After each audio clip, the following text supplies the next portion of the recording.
네, 오늘 누가복음 8장 22절에서 25절까지 함께 교독하시고 마지막 절은 같이 읽겠습니다.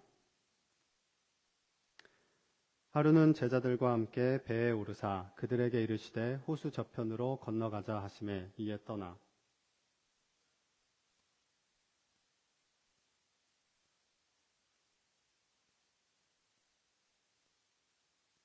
제자들이 나와 깨어 이르되 주여 주여 우리가 죽겠나이다 한데 예수께서 잠을 깨사 바람과 물결을 꾸짖으시니 이에 그쳐 잔잔하여 지더라. 같이 읽겠습니다. 제자들에게 이르시되 너희 믿음이 어디 있느냐 하시니 그들이 두려워하고 놀랍게 여겨 서로 말하되 그가 누구이기에 바람과 물을 명함에 순종하는가 하더라. 아멘.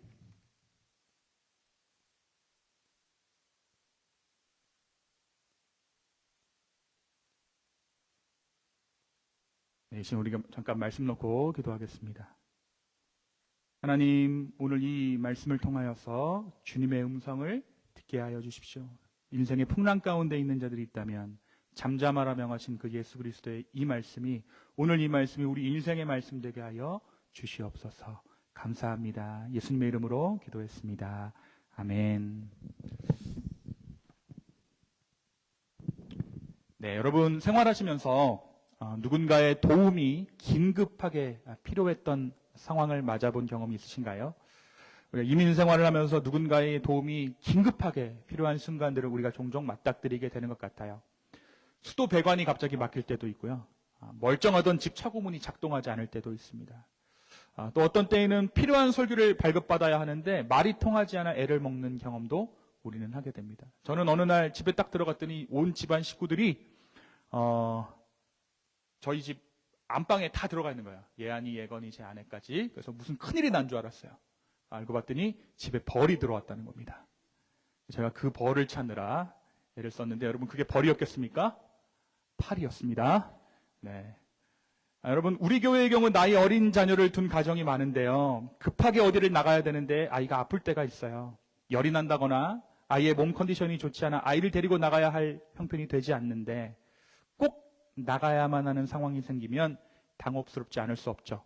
이때 우리가 한국이라면 소위 친정 찬스, 시댁 찬스라는 것을 쓸 수도 있을 텐데 그렇게 하지 못하는 상황에 난감할 때가 있습니다. 저도 미국에 오자마자 긴급한 상황이 한 번 있었습니다. 제가 미국이니까 TV에 보니까 자전거를 타고 사람들이 통학을 하더라고요. 제가 공부하던 곳은 특히나 학생들이 많은 도시였기 때문에 자전거를 타고 통학하는 사람들이 많았어요. 그래서 저도 자전거를 한 대 구매를 했습니다. 그리고 이제 자전거를 타고 학교에 가는데 그만 자전거 앞바퀴가 빠져버린 거예요. 네. 형편이 넉넉지 않아 아일랜드 사람한테 중고 자전거를 한 대 샀던 것이 문제가 됐던 것 같아요. 산지 얼마 되지 않은 자전거 앞바퀴가 빠져버렸습니다. 달리던 저는 그대로 앞으로 고꾸러졌어요. 그리고 제 앞니가 부러졌습니다. 그런데 여러분, 미국 사람들의 신고 정신이 참 투철하지 않습니까? 제 상황을 지켜보고 있던 할머니 한 분이 911을 부른 거예요. 참 감사한 일이죠. 고마운 일입니다. 그런데 제가 유학을 오기 전에 먼저 유학을 하셨던 교수님들이 늘 하시던 말씀이 있었어요. 뭐였냐면 미국에서 아프면 안 된다. 병원비가 상상을 초월한다라는 경험담을 수업 시간에 했던 것을 제가 기억하고 있었습니다. 그 중에서도 특별히 구급차를 타지 말아라. 구급차를 타고 응급실에 들어가는 순간 너는 유학을 접고 돌아올 수도 있다. 라는 조언이 자전거가 넘어지고 앞니가 부러진 제 상황임에도 불구하고 뚜렷이 제 머릿속에 각인되어 있었습니다. 그 정신이 혼미한 상태에서 안 돼. 구급차를 타면 안 돼. 라고 생각했죠. 저는 그 자리를 어떻게 하려고 했냐면 황급히 떠나려고 했습니다. 떨어진 바퀴를 집어들고 이제 주섬주섬 자리를 떠나려고 하는데 이 백인 아줌마가 저를 절대 못 가게 하는 거예요. 위험하다고. 앰뷸런스를 불렀으니 그걸 타야 된다고. 제 그 표정을 잊을 수 없어요. 자랑스럽게 배려에 가득 찬 얼굴로 내가 너를 위해서 앰뷸런스를 불렀다. 너 그거 타야 돼. 그 만류에 저는 짧은 영어로 반박할 수가 없었습니다. 그리고 앰뷸런스가 도착했고 저는 그 구급대원의 얼굴을 보자마자 외쳤습니다. It's okay. I'm fine. Thank you. No ambulance, please. 전 괜찮습니다. 그렇게 저는 가까스로 풀려났습니다. 그때 정말 제가 이렇게까지 해서 유학을 해야 하나 싶었어요. 그때가 딱 미국 온 지 한 3주 정도 지냈던 상황인데, 그때 제가 집에 가고 싶다라는 생각을 했습니다. 3주니까요. 공부도 힘들고 뭘 알아들었겠어요. 이 앞니도 부러졌겠다. 핑계 삼아 집에 가면 딱 좋겠다. 다행히 그 생각을 떨쳐내고 공부를 마쳤기에 지금 여러분 앞에 제가 목사로 서 있는 거겠죠. 제가 그 사건을 저희 부모님에게 말씀드리지 않았거든요. 첫 방학이 돼서 한국에 가서 영구가 된 채로 빙긋이 웃으니까 무슨 일이 있었냐고 그제서야 물으시더라고요. 여러분, 여러분이 긴급하다고 생각하셨던 그때 그 일은 어떻게 해결되셨나요? 혹시 너무 오래됐거나 긴급했던 그 상황만 기억나고 그 뒷일은 잘 기억이 나지 않으시지는 않나요? 우리는 종종 당장의 위급함에 온 마음을 쏟지만 시간이 지나고 나면 그 문제가 어떻게 풀렸는지 그것에 대해서는 흐릿해지는 경우가 많습니다. 그만큼 하나님의 은혜로 조용히 순조롭게 때로는 우리가 모르는 방식으로 해결된 경우도 많이 있다라는 얘기겠죠. 정도의 차이는 있겠지만 이제는 점잖은 척하지만 일평생 갑질 한번 못 해본 사람도 인생의 위급함 앞에 호들갑을 떨며 마음이 분주해져 본 적은 있을 거예요. 우리가 평소에는 어떻습니까? 고요해 보이죠. 다들 되게 십자처럼 보이시고 교양이 많아 보이세요. 그런데 예상치 못한 상황 앞에서는 속에 감춰진 본성이 드러나는 것 같아요. 어떻게 보면 그것이 우리의 솔직한 모습이겠죠. 우리가 나이가 먹으며 큰일에 덜 부산을 떠는 이유는 우리의 인성이 나이에 맞게 성숙해지는 탓도 있겠지만 대개의 경우 그 일들이 별일 없이 지나갈 것을 경험적으로 알기 때문입니다. 또 알아도 어떻게 할 수가 없기 때문에 긴급한 것은 긴급한 대로 지나가야 되기 때문에 우리가 아무렇지도 않은 척 할 수 있겠죠. 오늘 우리가 함께 읽고 나누는 이 본문은 우리에게 너무나도 익숙한 본문이잖아요.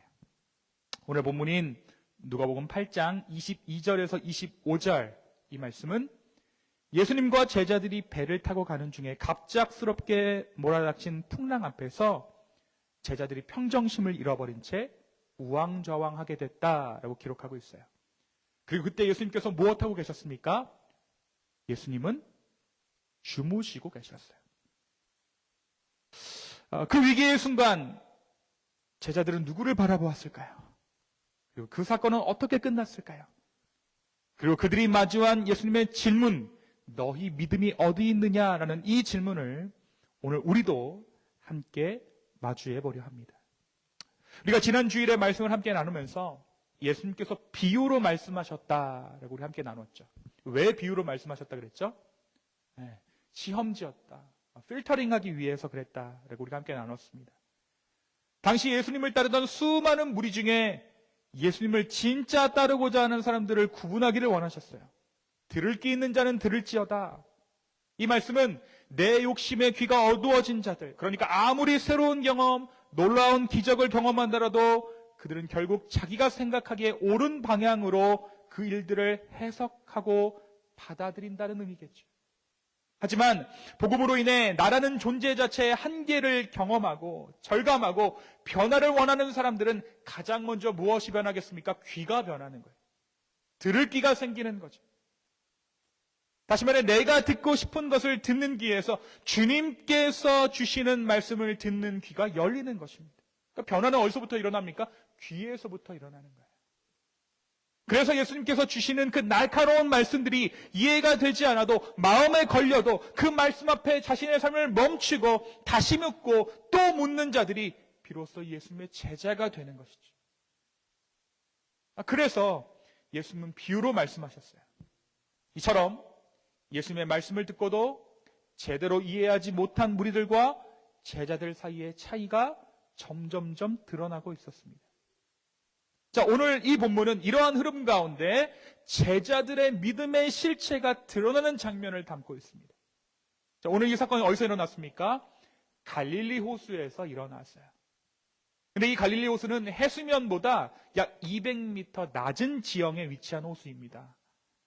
게다가 주변이 산지로 둘러싸여 있다라고 전해지고 있어요. 그러니까 낮은 위치에 있다라는 것은 기압과 기류의 변화가 많다라는 뜻이겠죠. 또 주변에 산이 많다라는 것은 바람이 불면 어떻습니까? 바람이 부딪혀요. 그러니까 갑작스럽게 돌풍이 불기도 하고 산 때문에 바람의 방향이 변하면 그 바람이 그대로 소용돌이쳐서 이 호수 가운데, 이 바다 가운데 폭풍과도 같은 파도를, 풍랑을 일으킨다라는 것이죠. 그런데 우리가 잘 알고 있듯이 예수님의 제자 중 상당수가 예수님의 제자로 부름잡기 전에 무엇을 하면서 살았습니까? 그들의 직업이 어부였어요. 피셔맨이었습니다. 실제로 어부였던 제자들도 이러한 폭풍에 익숙했겠죠. 그럼에도 불구하고 제자들이 이 본문에서 공포에 사로잡혀 우왕좌왕하는 것을 우리는 볼 수 있습니다. 뭐라고 얘기합니까? 우리가 뭐 됐다고요? 죽게 됐습니다. 그 풍랑이 곧 죽음을 의미한다라는 것을 이들이 직감적으로 알았다라는 거예요. 여러분, 무엇이 이들을 죽음에 대한 공포로 이들을 몰아넣었을까요? 아이러니하게도 이들의 경험입니다. 경험이 그들을 죽음의 공포 가운데로 몰아넣었어요. 뱃사람이었던 예수님의 제자들은 한 번 성난 바다가 얼마나 무서운 존재인지 누구보다 알고 있었다는 거죠. 실제로 제자들의 동료 중 몇몇은 성난 갈릴리 바다에서 목숨을 잃은 경험이 있었을 거예요. 여러분, 폭삭 속았수다 보셨어요? 동명이를 잃어버린 우리 관식이의 모습, 예수님의 모습 보셨죠? 그 자녀를 잃은 트라우마. 그러니까 자녀를 함부로 또 놓지 못하는 거예요. 그러니까 경험이 무엇을 만들었습니까? 경험이 그 바다를 더욱더 두려움에 떨게 만든 거예요. 그렇죠? 여러분, 경험이 우리를 자유케 한다라고 우리는 생각하지만, 우리는 경험이 위기 속에서 우리를 지켜줄 것이다라고 생각하지만, 사실 경험은 반드시 도움이 되는 것은 아닙니다. 오히려 어떤 경험은요, 사람을 위축시키고 아무것도 시도하지 못하게 만드는 두려움의 근거가 되기도 해요. 더구나 제자들은 유대인 출신들이었잖아요. 그렇죠? 그럼 구약의 이야기들에 익숙했다라는 거예요. 구약의 이야기. 근데 여러분, 이 갈릴리 광풍에 의해서 희생된 구약의 인물이 있습니다. 누굽니까? 요나 선지자예요. 요나 선지자. 그러니까 이들이 다 요나 선지자의 이야기를 알았을까요? 몰랐을까요? 알고 있었죠. 그들이 잘 알고 있던 요나의 사건에서 바다의 폭풍을 잠잠케 한 방법은 무엇이었습니까? 사람 하나가 죽었어야 됐어요. 그렇죠? 바로 하나님의 진노 앞에서 요나가 바다에 던져졌을 때입니다. 그들에게 있어서 성난 바다란 하나님의 심판의 상징이기도 했다라는 거예요. 자, 이들이 성난 바다 앞에서 겁에 지릴 수밖에 없겠죠. 그렇죠? 바다는 사람을 죽인다라는 경험이, 어부로서의 경험이 있을 것이고, 바다는 하나님의 심판일 수도 있다라는 신앙인으로서의 경험이 있습니다. 그리고 한 가지 더 결정적인 증거가 있어요. 이들이 아직 예수님을 온전히 하나님의 아들로 믿지 못하고 있었다라는 증거가 바로 이들이 겁에 질려 있었다라는 사실이 말해주는 거예요. 하나님의 심판의 상징으로 여겨졌던 갈릴리 바다의 격렬한 풍랑 앞에서 만약 그들이 예수 그리스도께서 참 하나님이시며 그분이 지금 같은 배 안에 계신다는 사실을 전적으로 믿고 있었다면 그들의 반응은 분명히 달랐을 것입니다. 그러나 그들은 여전히 예수님을 훌륭한 선생님이나 권능 있는 지도자로만 인식하고 있었던 것 같아요. 그래서 그분이 가까이 계셔도 폭풍 앞에서 두려움에 휘둘릴 수밖에 없었다는 것이죠. 내가 지금 함께 있는 이분이 진짜 하나님의 아들이라면 어째서 이 폭풍이 우리 배를 덮치겠는가? 그렇다면 혹시 내가 따르는 이분은 정말 하나님의 아들이 아닌 것은 아닐까? 이런 마음의 갈등이 그들의 육체적인 위기뿐 아니라 신앙적인 혼란과 영적인 공포로 몰아넣었다라는 거예요. 내가 믿는 분이, 내가 함께 모시는 분이 예수님이시고 하나님의 아들이시라면 풍랑이 안 와야 되는 거 아니야? 근데 하나님 심판을 하시네? 그럼 저 사람은 가짜구나. 그냥 선생님이구나. 또는 그냥 기인이구나.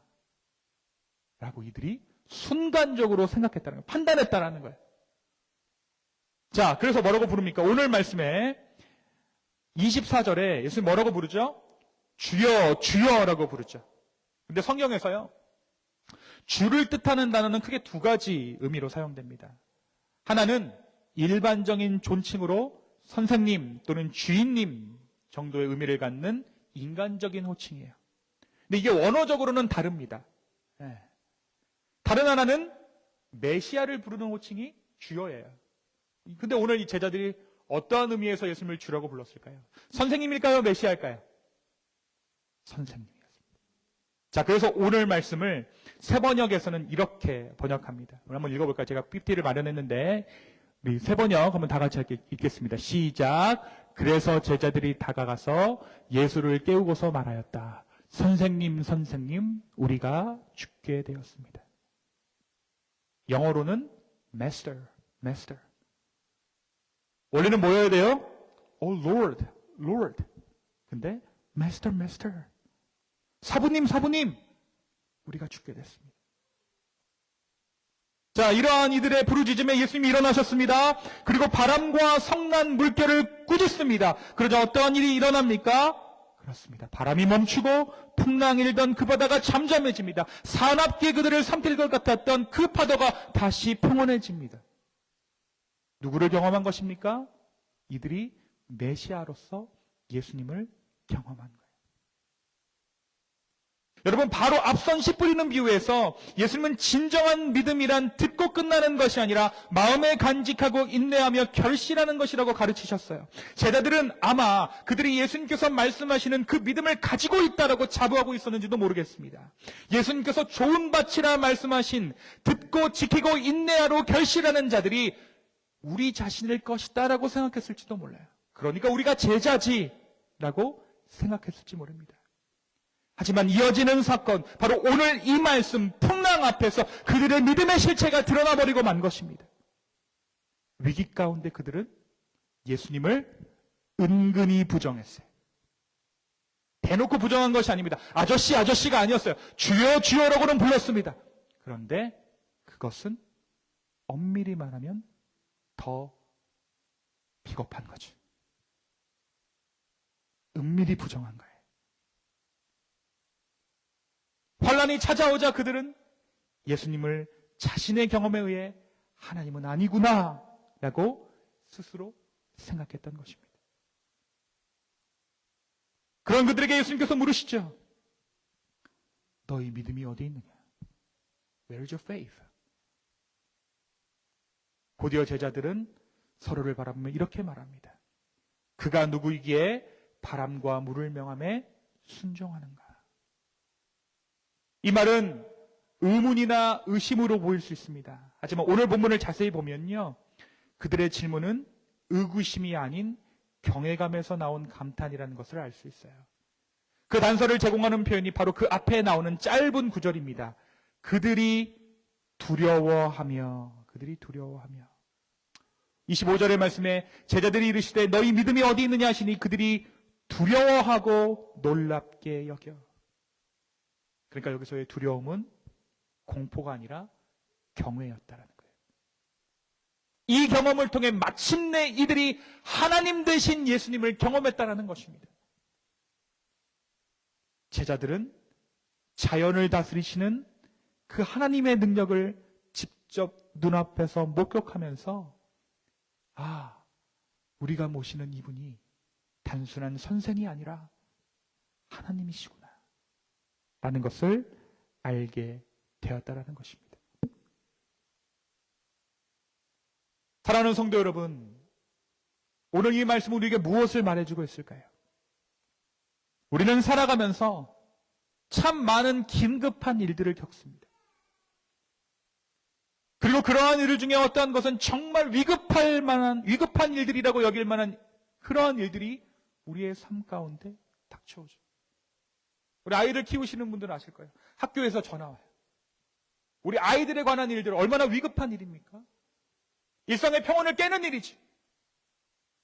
무조건적으로 그 일부터 해결해야 되는 일로 여기게 되는 것이 자녀로부터 걸려오는 그런 전화들 아닐까요? 이 외에도 우리가 살면서 참 많은 위급한 일들을 경험하게 된다는 거예요. 우리는 그 위급한 일 앞에서 의연하려 한 적도 있지만 대개의 경우 우리는 의연한 것이 아니라 어찌할 바를 몰라 얼어버릴 때가 많이 있습니다. 경험이 많다고 해서 그 일에 능숙하게 대처할 수 있는 것은 아닙니다. 오히려 우리의 경험은 위기가 가져올 결과를 더 빨리 그리고 더 부정적으로 예측하도록 만듭니다. 순간적으로 우리의 머릿속에는 그 일로 인해 일어날 수 있는 가장 안 좋은 시나리오들이 떠오르게 된다는 거예요. 그래, 이 일이 벌어졌어? 그럼 이렇게 되는 거네? 결과를 딱 내 머릿속에 맺어짓는다는 거예요. 그래서 내 마음이 더욱더 무너지게 되는 것이지. 그래서 여러분, 경험은요, 위기를 대비하는 데에는, 마음을 준비하는 데에는 도움이 될지 모르지만, 실제로 그 위기가 닥쳤을 때에는 우리를 얼어붙게 만드는 원인이 되기도 합니다. 겉으로 보이는 풍랑이지만 내면적인 풍랑도 우리 가운데 일어난다는 것이죠. 인생의 풍랑 앞에서 우리가 가장 먼저 망각하게 되는 분, 우리가 잊어버리는 분, 또는 마치 평온하게 잠들어 계신 것 같은 예수님이십니다. 상황에 압도되어서 우리는 우리 인생의 배 안에 주님이 함께 계시다는 사실을 망각하게 됩니다. 그리고 우리의 생각은 오직 하나에 집중하게 되죠. 이 문제를 해결해야 된다. 죽을 수는 없다. 그래서 우리는 이때 예수님을 믿음의 주로 찾기보다는 문제 해결의 수단, 임시 방편적인 도구로 예수님을 찾게 됩니다. 예수님을 찾기는 하지만 믿음 때문에 예수님을 찾는 것이 아니라 이 문제를 해결할 수 있는 능력자를 향한 불안의 몸부림으로 예수님을 찾는다는 거예요. 예수님 해결해 주세요. 나 너무 불안합니다. 마치 오늘 본문의 제자들이 그렇게 예수님을 찾았던 것처럼 말입니다. 그런데 여기서 한 가지 정말 감사한 일이 있어요. 예수님은 자신을 선생님이라 부르는 그들을 향해 하나님 되심으로 일하셨다는 사실이에요. 어쭈 네가 나를 선생님이라고 불러? 나는 그럼 선생님만큼만 너에게 일해준다. 이렇게 말씀하시지 않으시고 메시아로서 그 풍랑을 잠잠케 하셨다는 거예요. 자신을 선생님이라고만 부르는 제자들을 외면하지 않으시고 그 부름에 응답하셨다. 그 부름이 완전한 믿음의 고백은 아니었지만 주님은 그들의 연약한 외침에도 응답하셔서 풍랑을 잠잠케 하셨습니다. 이 말은 곧 우리가 예수님을 구세주로 온전히 이해하고 부르지 못하는 그 순간에도 우리의 믿음이 작고 미숙할지라도 심지어 그분이 누구신지를 정확히 알지 못한 채 절박하게 부르짖는 그 자리에서도 우리 주님은 하나님으로서 응답하신다라는 거예요. 우리의 연약함, 믿음에도 불구하고 예수님은 여전히 풍랑을 잠잠케 하시는 주님이십니다. 그리고 우리는 결국 그분의 그 권능 앞에 선 제자들처럼 고백하게 될 것입니다. 과연 하나님의 아들이시군요. 그래, 내 인생이 주 안에 있었지. 내 인생을 여지껏 운행하셨던 것이 우리 주님이시지. 라는 깨달음이 그 뒤에 몰아친다라는 거예요. 사랑하는 성도 여러분, 오늘도 예수님은 우리의 삶 가운데 일하고 계세요. 여러분, 그것을 믿으셔야 합니다. 그리고 우리의 삶에 찾아오는 다급한 순간들, 예기치 못하는 위기들은 우리로 하여금 우리 스스로에게 묻게 하죠. 나는 지금 어떠한 방식으로 예수님을 믿고 있는가? 어쩌면 예수님은 우리가 아직 그분을 완전히 이해하지 못하고 단지 문제 해결자로만 부르짖고 있을지라도 그 상황들을 통해 그분의 참된 정체를 드러내시고 우리의 믿음이 그저 상황을 벗어나기 위한 믿음이 아니라 참된 주님을 향한 믿음으로 자라나게 하시려는 것인지도 모르겠습니다. 제자들이 그분을 선생님이라고 불렀지만 그 부름은 예수님을 단지 선생으로 머물게 하지 않았습니다. 그분은 스스로 하나님의 아들이심을 드러내셨고 그들의 연약한 고백조차 참된 신앙의 자리로 이끌어 주셨습니다. 마찬가지예요. 우리의 부르짖음 또한 때로는 부족하고 서툴지라도 그 부르짖음을 참되게 하시는 분이 바로 우리 주 예수 그리스도라는 거예요. 내가 알아서 그분을 부르는 게 아니잖아요. 내가 신앙이 좋아서 예배하는 것이 아니잖아요. 때로 우리는 그 예수님을 예수님으로 받아들이지 못하고 우리의 편의에 따라 그분을 찾고 부르잖아요. 그런데 놀라운 것은, 은혜인 것은 그분이 그 고백에 준하는 대로 행동하는 것이 아니라 하나님 되심을 통해 그분의 은혜를 다시 한번 우리의 삶 가운데 부어주신다는 것입니다. 언제까지요? 우리가 그분을 하나님으로 고백하는 그 순간까지. 여러분, 이것을 우리가 고상한 단어로, 어려운 단어로 무엇이라고 합니까? 은혜라고 합니다. 이것을 우리가 은혜라고 하는 거예요. 죽을 때까지, 예수님이 품에 안기는 그날까지 우리가 깨닫는 것은 무엇입니까? 내 믿음이 부족하구나. 우리가 죽는 순간 예수님 딱 보고 나서 우리가 딱 느끼는 게 무엇일까요? 뭘까요? 이럴 줄 알았으면 더 대차게 믿어보는 건데.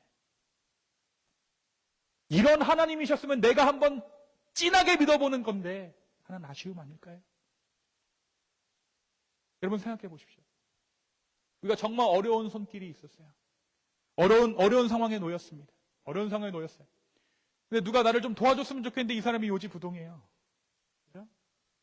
좀 경제적으로 힘들어서 경제적인 도움이 너무 필요한데 정작 도움을 줄 것 같은 그 사람이 도와주지 않는 거예요. 내 마음이 너무나도 힘들겠죠. 어렵겠죠. 그런데 어느 날 그 사람이 내가 상상치도 못한 모든 것들을 돕는다고 생각해 봅시다. 그 순간 우리가 뭘 느끼겠어요? 내가 이 사람을 잘못 믿었구나. 내가 괜히 이 사람을 차갑게 여겼구나. 차갑게 대했구나. 내 믿음이 여기까지구나. 참 부끄러워지지 않겠습니까? 예수님 이런 분이시라고. 뭘 준 것도 없으면서 맨날 이렇게 수싸움하듯이 예수님 믿고 뜨뜻미지근하게 예수님 믿고 더 이상 안 주면 나도 못 줘요. 이런 마음으로 예수님 믿고 있습니까? 예수님 그런 분이 아니라고. 어찌 보면 우리 인생 가운데 다급한 일이 수없이 많았음에도 불구하고 우리가 이 자리에 앉아 있는 것은 그 일들이 어찌저찌 해결되었음을 의미하는 걸 거예요. 그렇죠? 그때마다 우리는 선생 대신 우리의 해결자 되신 예수님으로 그분을 불렀을지도 모르죠. 그러나 그때마다 예수님은 그 일들을 통해 하나님 되심을 나타내셨을 것입니다. 사랑하는 성도 여러분, 우리 인생의 배에 타고 계시는 그분이 예수님이라는 사실을 잊지 마시기 바랍니다. 그리고 그분이 우리 배에 타고 계시는 이상 그 어떠한 다급한 일이라도 우리를 삼킬 수 없습니다. 이 믿음을 가지고 복된 한 주를 살아가는 저와 여러분 되었으면 좋겠어요. 그리고 설령 내가 믿는 그 수준으로 예수님이라고 부를지라도 하나님 되심으로 우리의 인생 가운데 일하시는 그 예수님을 경험할 수 있는 저와 여러분의 복된 인생, 은혜로 가득 찬 인생 되기를 예수님의 이름으로 축원합니다. 우리 시간 함께 자리에서 한번 일어났으면 좋겠습니다.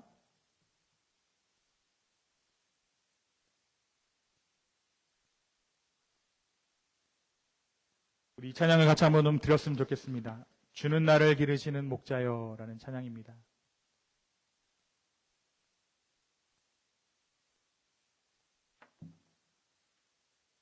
여러분, 이 찬양을 여러분의 고백으로, 여러분의 마음으로 한번 드렸으면 좋겠습니다. 주는 나를 기르시는 목자여, 나는 주님의 귀한 어린 양, 푸른 풀밤 맑은 시냇물가로 나를 늘 인도하여 주신다. 주는 나의 좋은 목자, 나는 그의 어린 양. 철을 따라 꼴을 먹여 주신 내게 부족함 전혀 없어. 그리고 3절입니다. 못된 짐승 나를 맺지 못하고 거친 비바람 상치 못하리. 나의 주님 강한 손을 펼치 나를 주야로 지켜주신다. 아멘. 주는 나의 좋은 목, 나는 그의 어린 양, 나는 그의 어린 양. 철을 따라 꼴을 먹여 주시. 내게 부족함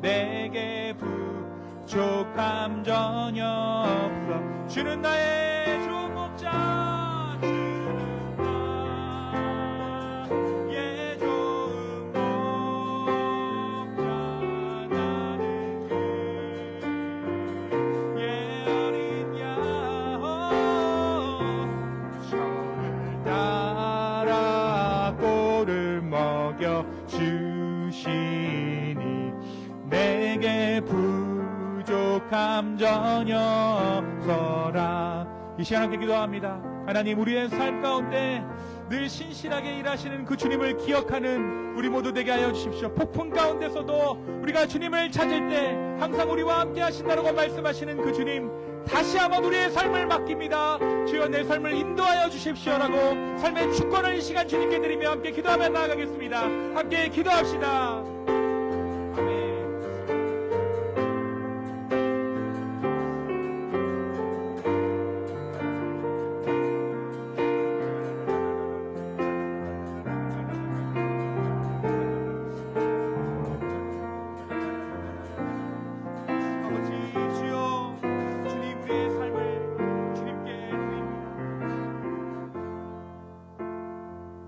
주님, 우리의 연약함에도 불구하고 우리의 하나님 되어 주셔서 우리의 연약한 고백에도 불구하고 하나님의 되심을 늘 인생 가운데 보이시는 그 주님의 은혜를 찬양합니다. 아버지, 다시 한번 이 시간 부족한 믿음이지만 아버지께 내보이기 원합니다. 주님, 우리를 구원하여 주십시오. 우리의 삶을 구원하여 주시옵소서. 이 한 주를 살아가는 동안 여러 가지 삶의 고민들이 있을 것입니다. 그러나 그때 우리가 지쳐 쓰러지고 포기하고 낭망하는 것이 아니라 우리 인생이라는 배 가운데 타고 계시는 그 주님을 믿음으로 찾게 하여 주시옵소서. 감사합니다. 예수님의 이름으로 기도했습니다. 아멘. 일어나신 상태에서 우리 성찬하도록 하겠습니다. 뒤에 계시는 분들은 아이들도 좀 준비해 주셨으면 좋겠고요. 제가 성찬 교동문을 읽겠습니다. 예수께서 이르시되 나는 생명의 떡이니 내게 오는 자는 결코 줄이지 아니할 터이요 나는 하늘에서 내려온 살아있는 떡이니 사람이 이 떡을 먹으면 영생하리라.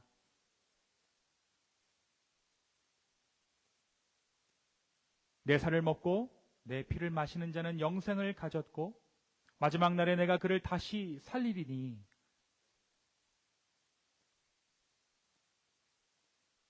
내 살을 먹고 내 피를 마시는 자는 내 안에 거하고 나도 그의 안에 거하나니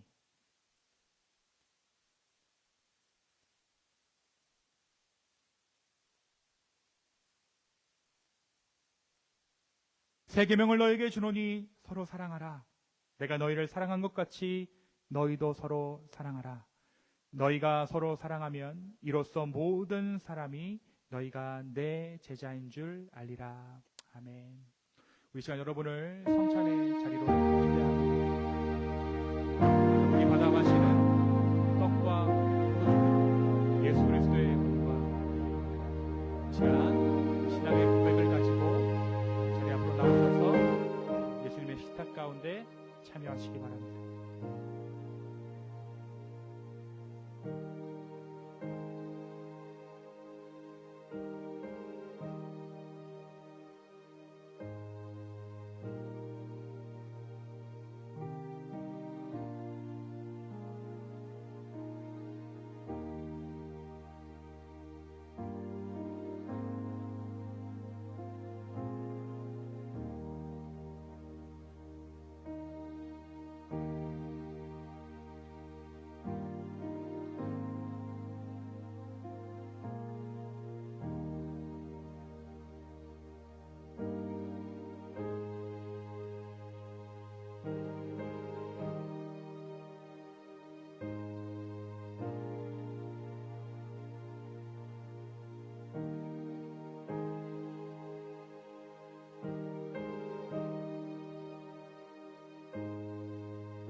다 같이 예수 그리스도의 몸과 피에 참여하시겠습니다.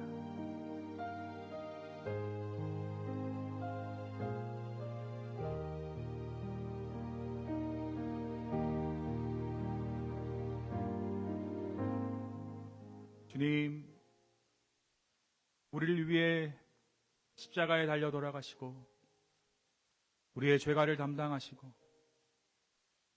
다시 한번 삶의 기회를 허락하신 그 주님의 은혜 앞에 감사를 드립니다.